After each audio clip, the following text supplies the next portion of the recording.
Good morning, Manitoba female U18 AAA Hockey League fans, and to another edition of the MFHL Podcast. We're back for episode 18. The most recent episode we've done is our playoff preview show. Things have been, well, as they have been all season long, quite busy. I think it's going to take a whole year, so this whole 2025-2026 season for us to truly get comfortable with just in terms of the amount of teams we're covering right now. And then, I'm just looking forward to next year already, looking into our budget and, what the plan is going to be. But no matter what, we're bringing you a lot of female hockey league content coming up on our Uscreen platform. We're going to have 4 games to broadcast through the first 3 games of both semi-final series, which we'll be getting into in today's episode. I'll do a little recap on the quarterfinals. No highlight clips to be shown today, just purely using graphics and me talking about what's gone down in the MFHL. We're also going to get into who the award winners were, as they were just announced over the weekend, which is pretty exciting. Happy to say that we got most of them right. A few wrong from our preseason predictions, but we did nail the big one, which we'll be talking about coming up next year on this edition of the MFHL podcast. We'll get into what the first round looked like, as it started back on Friday, the 20th of February, due to the snowstorm in Manitoba canceling everything on the Wednesday night. So it was supposed to start 2 nights prior to Friday, but man, Friday did not disappoint. We were in Pembina Valley, their home in Morden, to watch the Hawks and the Westman Wildcats, and man, Pembina Valley, look, they get swept in this series, but to come back not only in that game 1, but strong in the period of game 3 or game 2 as well, coming back strong in that second period, and then tying up the Westman Wildcats again. Didn't even think it would be possible for a team to come away and put up 5 unanswered when they were down, but the Hawks proved how resilient of a group they were. Unfortunately for Pembina Valley, it would not last for them, as in game 3, Westman took flight. A huge 5-goal first period really set them up well to close out that series on Tuesday night. So the 3 seed made it through. As for the 4 and 5 seed, the Avros and the Yellowhead Chiefs, Winnipeg Avros and Yellowhead Chiefs, in all honesty, thought that this series would go a bit longer than 3. All teams that made it through swept their opponents, but thought out of any series, just based on how close things were throughout the regular season, that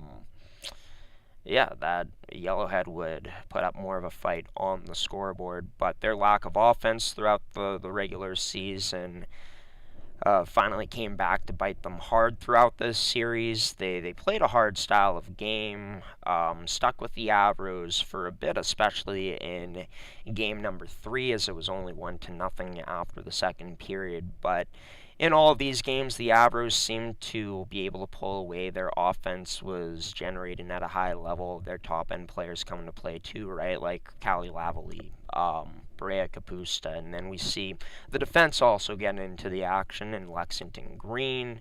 She was able to have a couple of goals in round number 1, but in the quarterfinals, a huge difference for the Winnipeg Avros, and it's going to have to continue to be a huge difference for them come the semi-final matchup, which will be kicking off between them and the Winnipeg Ice coming up on Wednesday. Will have to be their goaltending has to continue to look the way it has, because man, it looks like playoff Almeida is here. 2 straight shutouts, and then hey, Anya Cohen-Howen only letting in 1 goal in that game 2 matchup in a very hard-fought game in Shoal Lake. So the Avros, their goaltending's coming to play, as well as their top-end players at the right time for Ashley Van Agelen and her group in this season, and the most important time of the year. As for the top 2 seeds, start off with the Winnipeg Ice, kind of predicted what I thought would happen in this series in terms of, well, the Ice were just able to pull away in every single one of their matchups, no matter how hard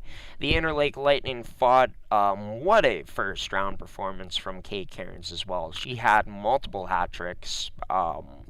Second-year Winnipeg Ice forward is really showing out here in this postseason so far, and was a huge part of Winnipeg getting by in that first round against the Interlake Lightning, as we also saw Cairns had that hat trick in that 8-2 victory in Game 3 for Winnipeg to go through.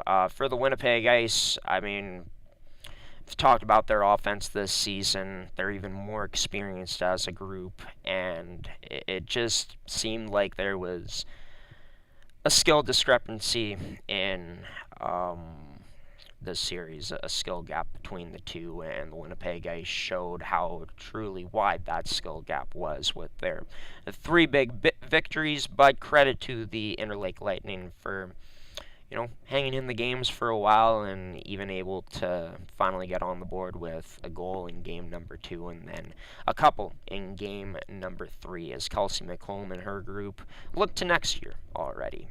Given that Kelsey is going to be the head coach, I assume that she would come back, but we'll have to wait and see until next year. As for Eastman and Central Plains,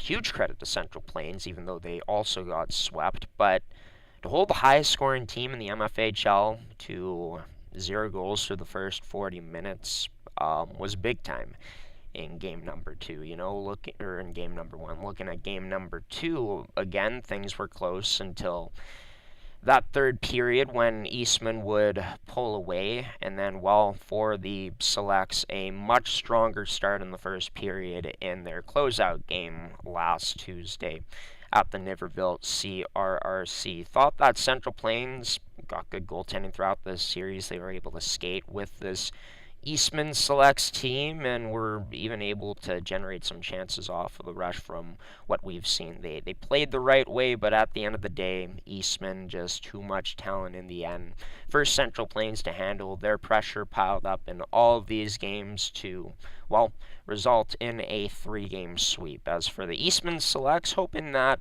their offense doesn't run dry in the upcoming series against the Westman Wildcats, which we'll be starting tonight in Niverville, Manitoba.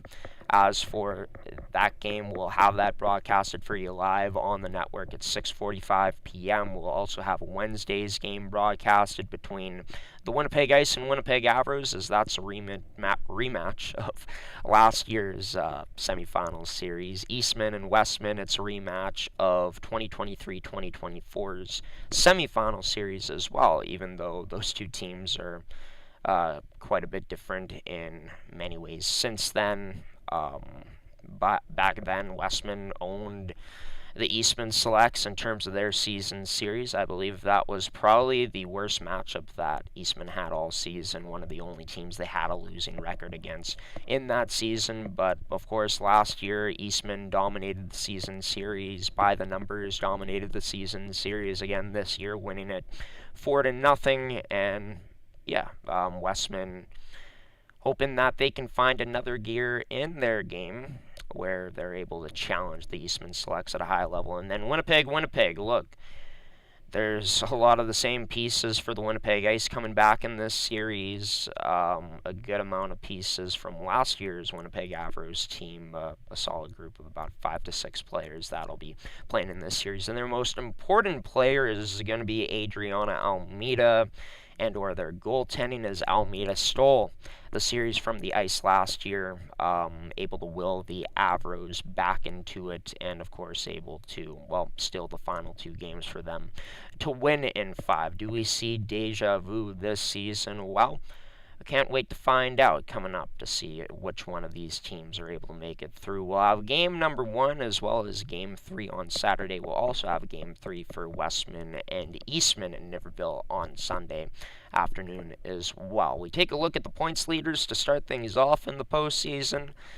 Wouldn't expect anything different, to be honest with you, in terms of who's leading the leaderboards. And Ivy Perkin, 5 goals, 9 assists through her 3 games played, but not the leading goal scorer. That belongs to Kate Cairns. 7 goals in 3 games played, just over 2 goals per game on average.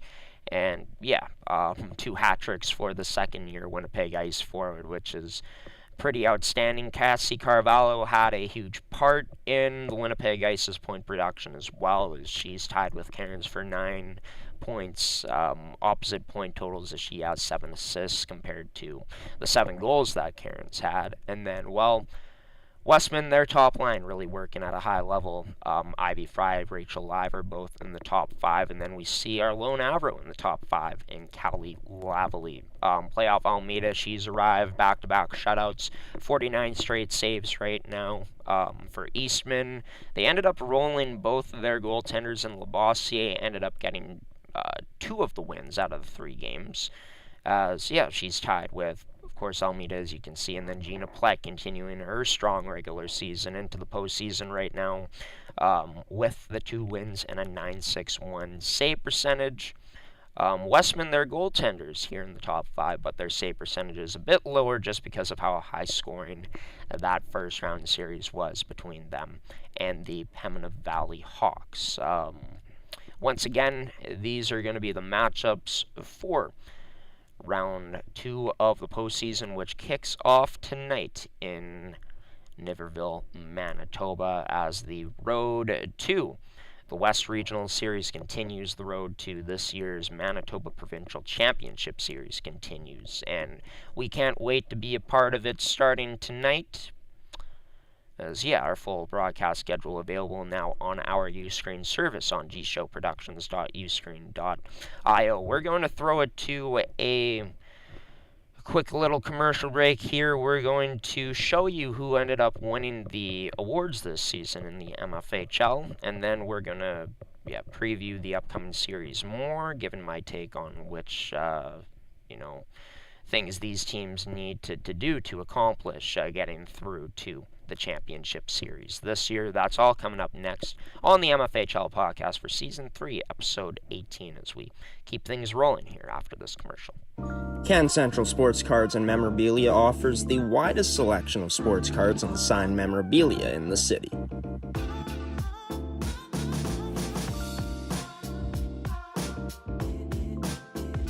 For dedicated casual and new collectors, Can Central Sports Cards and Memorabilia has everything a collector could ask for. Everything we sell is stored with care, and with help from our knowledgeable team, we'll help you find exactly what you're looking for. We carry Upper Deck hockey card brands like Series 1 and 2, the Cup, Ultimate, SPA, and plenty more. So what are you waiting for? Come down to Can Central Sports Cards and Memorabilia, Winnipeg's premier sports cards and memorabilia store.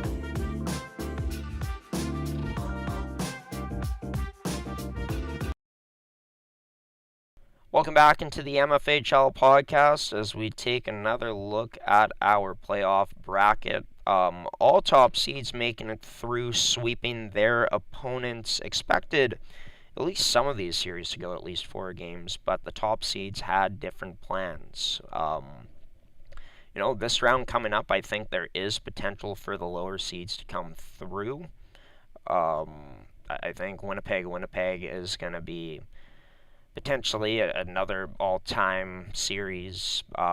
Westman and Eastman, that should be very intense too. Home ice could matter a bit more in that series given the travel time, whereas for the 2 Winnipeg teams, they get to, of course, stay in the city. Going from Hockey for All Center to Seven Oaks Sportsplex is a lot shorter distance than from the Niverville CRC to Hartney Arena. So, Westman, it's going to be crucial for them tonight to, I think, grab that 1-game series lead over Eastman to put some pressure on the defending champs. But speaking of the defending champs, they had 3 girls recognized to the first-team All-Star team, the 2 Rigos, as well as Addison Tomes. Congratulations to them, as well as senior defenseman for the Winnipeg Ice and Claire Hudson, a guest on the show this year.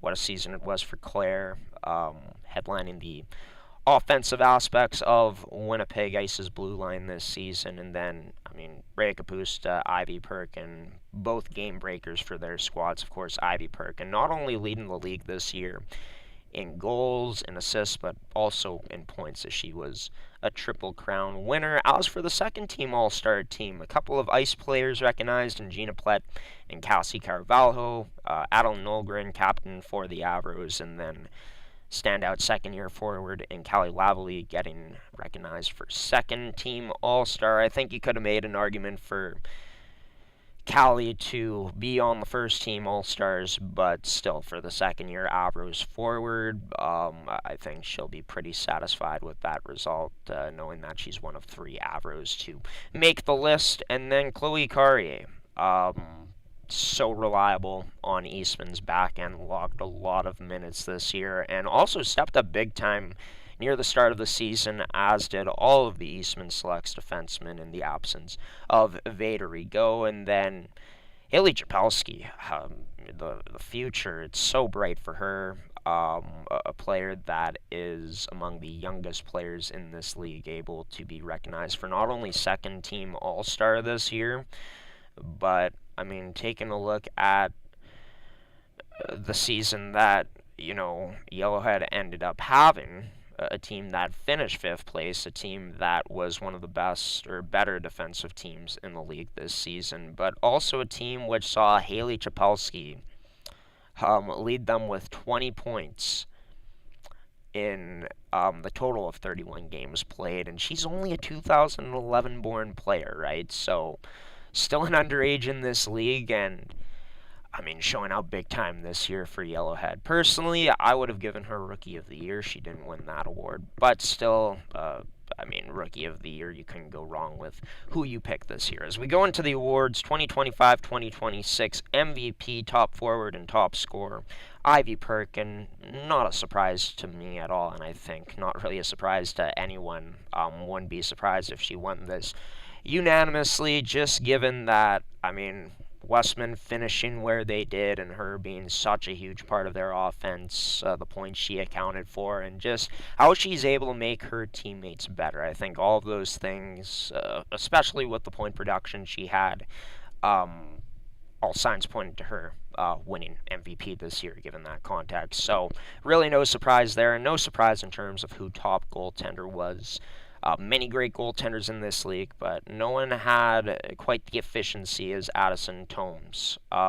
When you take a look at the regular season, she was the only goaltender with under 1 goals against average. You take a look at her save percentage, it was top of the league. She didn't lose once in regulation, and in terms of shutouts, the only teammate that tied her was her counterpart in Isabelle Bossier. For Addison, we're going to be moving on to University of Saskatchewan next season, and like I've said before, the U of S is going to get a great one in Addison Tomes. Congratulations to her on winning this award, an award she could have taken home last year, in quite honesty. She was on track for that until she suffered an injury. The Goaltender of the Year award, belonging to Eastman 2 years in a row, just speaks to how strong their goaltending tandem truly has been. Rookie of the Year, Emily Carrier. Like I said, if I was voting, I probably would have voted for Chapelski, just in terms of the situation she was in, leading the team in points as a defenseman, and just being such a valuable player in all aspects of the ice, right? But for Emily Carrier, she very well deserves this award. In terms of rookie point getters, she led all rookies in terms of points, as well as, Brea Kapusta was a rookie as well, technically, but 2 years older than Emily Carrier. In terms of grade 10s, Carrier is in grade 10 this year. No grade 10 had more goals than her, from what I've seen, as well as, assist-wise, she was among the best in dishing that puck this season. She was tied for 4th with her teammate in Blake Hawes. So For Carrier this season, not only did she put up the points, but she was a huge part of that top line success in terms of Grenier and Delaney Rigaud. Also helped out Delaney Rigaud this season in terms of being a primary playmaker on most of her goals, and Delaney Rigaud, one of the top goal scorers in the league this year for one of the best teams in the league in the Eastman Selects. For Carrier to come into a defending championship team with so much experience on it and to be able to be a player that puts up what will be the second most points this season out of any Eastman Selects player, 4 shy of Delaney Rigaud, and also being able to stay in the lineup for all 28 games. Really strong case for Carrier to also win Rookie of the Year, which is why she was able to take this award home. As for Sportsmanship Award, Adeline Nolgren, unbelievable to almost be a point per game and to only have 6 penalty minutes. Leads on and off the ice, and I feel like there's no better choice this year than to name her the sportsmanship, or naming her as the Sportsmanship Award winner this season. Congratulations to the Avros captain. And then top defenseman played herself into this award as the season went along. Over a point per game as a defenseman, and it said she's gotten even better in her own end. Big reason why Veda Rigaud was able to repeat in this award, winning top defense for a second year in a row, headlining the Eastman Selects D-Corps, which of course on paper they were the best defensive team in the league again this season. As in terms of just regular season numbers, Eastman only gave up 31 goals this year in 28 games played. Not as great as last year, where they only gave up 1 more goal in terms of the games they played, but still, best defensive team in the league this year. By the numbers, given up 6 less than the Winnipeg Ice, and Veda Rigaud logged so many minutes this year, played in so many big moments, put up the points, had the defensive stature to win this award, and that's exactly what she does this season. Congratulations to Veda, Adeline, Emily Carrier, as well as Addison Tomes and Ivy Perkin on winning the awards this season. In the MFHL's awards, as kind of crazy, no Winnipeg Ice players getting awards this year, but I mean, it was a pretty tough field to be able to win awards against, as all players that won were a part of the teams that are into the Final Four. We're going to break down a Final Four series in more depth coming up next. We're going to hit you with a quick promo screen, though, on this edition of the MFHL Podcast.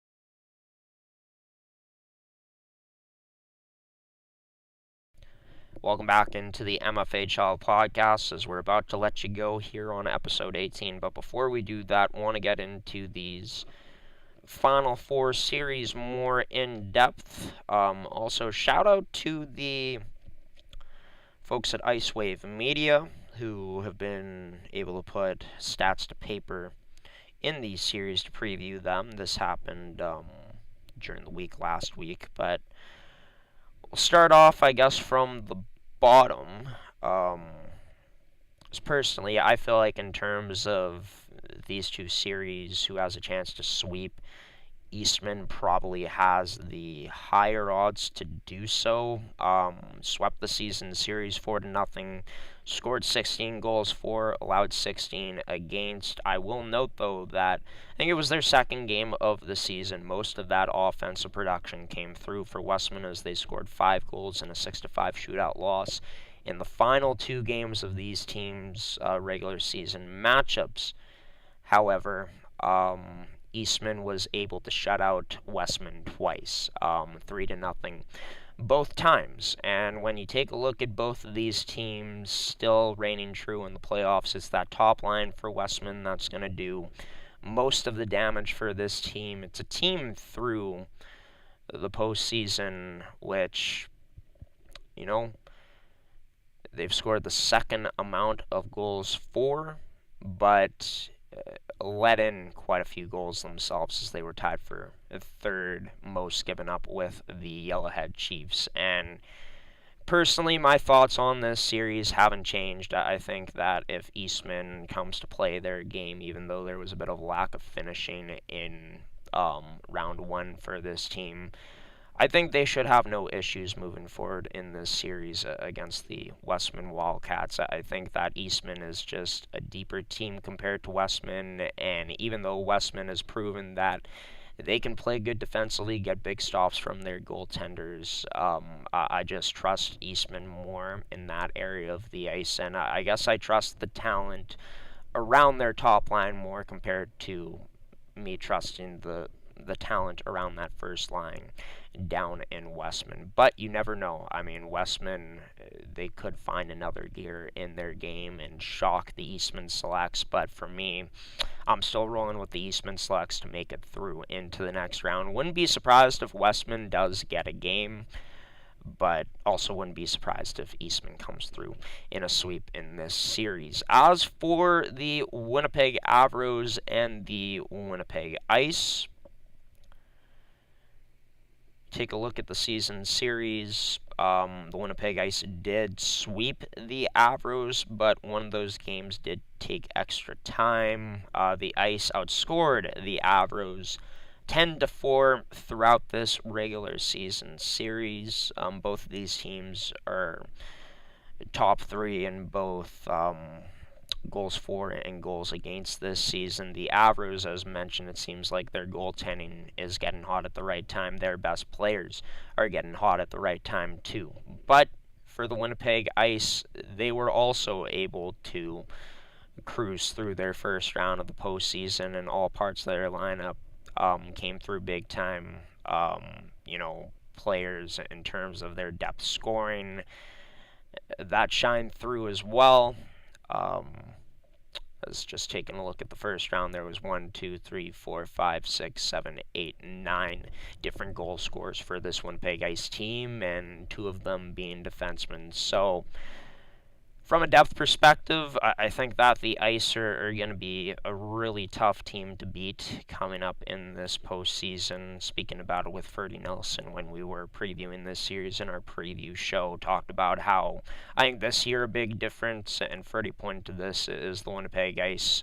Their goaltending has improved, and a point that I brought up is just their decor seems to generate more offense compared to the Winnipeg Avros decor this year. But for the Avros, they had themselves 7 different goal scorers throughout the first round, all of them on the forward side, and of course their biggest X factors are in net in terms of Adriana Almeida, back-to-back shutouts in round 1, and then Anya Cohen-Howen able to make 41 saves on 42 shots against, and probably Yellowhead's best game against them in that second game of that first round series. I'm still going to roll with the Winnipeg Ice to win this series in 4 to 5 games. I think it's going to be an absolute battle, though, and I would not be surprised to see the Winnipeg Avros coming out and winning that first game, right? Putting the Winnipeg Ice behind the 8 ball. But I think that this Winnipeg Ice team has the stamina in them to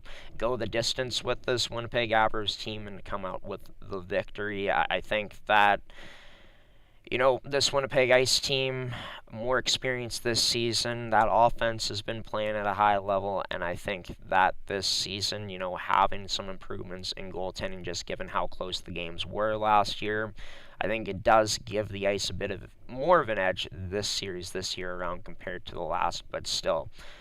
Would not be surprised to see the Avros win this series in 5 games themselves, maybe even 4 games, if Adriana Almeida has another all-time great performance, which isn't out of the realm of possibility for this Avros team. And if you're able to frustrate this Winnipeg Ice team enough and goalie them enough to the point where they start to make more mental mistakes, the doors could open up for the Winnipeg Avros, where players like Callie Lavalley, Brea Kapusta, and others can feast. But yeah, top end talent wise, depth wise, from top to bottom, I think I still do like the Winnipeg Ice better in this series, and that's why I think that they're going to go through into the next round. But goaltending can take you a long way, and if Adriana Almeida comes out and gives another performance of a lifetime, like I said, which I do think she is the most talented goaltender in this series, although Plett and Matthews, their numbers were really strong, as well as Anya Cohen-Howen having a fantastic rookie campaign.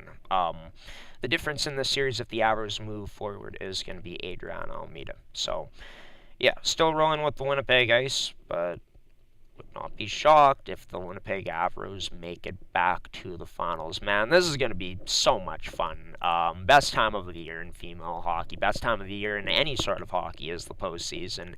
And man, do we have a treat for you guys to start things off. Game 1 of both series, and then we're going to be getting Game 3 of both of these series over the weekend. The rest of the semi-final schedule is to be determined for the time being, as we're not sure, well, how these series are going to roll out in terms of, are these teams going to be swept? Are they going to push it to Game 4s, maybe even Game 5? If that is the case, then we are going to be looking at, of course, doing those elimination games if they do go over 3 games in these series coming up. As, yeah,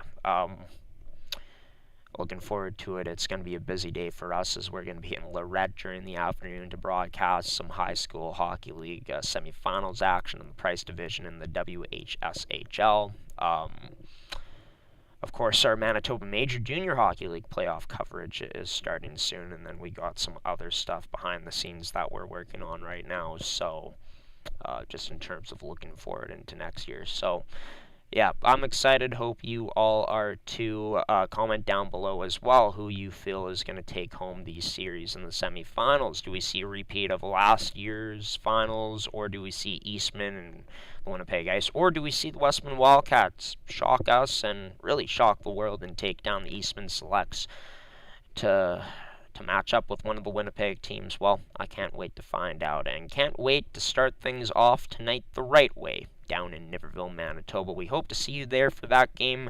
Tuning in, of course, they are worth $7, but a portion of your money does go back to the MFHL and these teams you love and support. So something to think about if you're unable to make it down to the arena for sure.